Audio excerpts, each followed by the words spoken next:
যারা সিদ্ধার্থ মজুমদারকে গৌতম বুদ্ধ ভেবেছিলেন এবং যারা ভেবেছিলেন এই সিদ্ধার্থ মজুমদার এবং West Bengal school service commission এবং মমতা ব্যানার্জির সরকার এসএসসিতে স্বচ্ছ নিয়োগ করবে, তাদেরকে প্রথমেই জানাই শুভনন্দন। কেন বলছি? একটা ভিডিও বছর দুয়েক বা তিনেক পুরনো, আগে ওটা দেখে নিন, তারপর বাকিটা বলছি। নতুন তৃণমূল বলে আমরা যেটাকে প্রচার করছি এবং যার মুখ হিসাবে পর্ষদের যিনি চেয়ারম্যান হয়েছেন, যাকে নিযুক্ত করা হয়েছে, বিচারপতি স্বয়ং তাকে ধন্যবাদ জানিয়েছেন। পার্থবাবুকে ধন্যবাদ, আমাদের মাননীয় সেচমন্ত্রী উনাকে ধন্যবাদ এটা স্বীকার করে নেওয়ার জন্য যে এসএসসি চেয়ারম্যান হলেন নতুন তৃণমূল।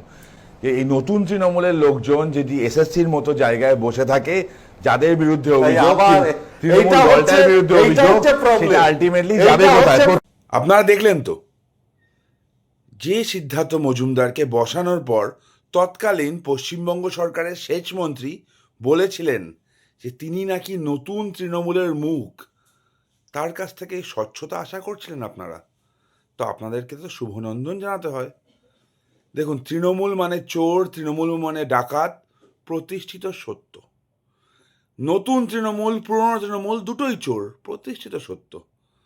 এসএসসি চেয়ারম্যান যাকে তৃণমূল নতুন তৃণমূলের মুখ বলেছিল, সে সৎ হবে আপনারা ভাবলেন কি করে? সোনার পাথর বাটি হলেও হতে পারে।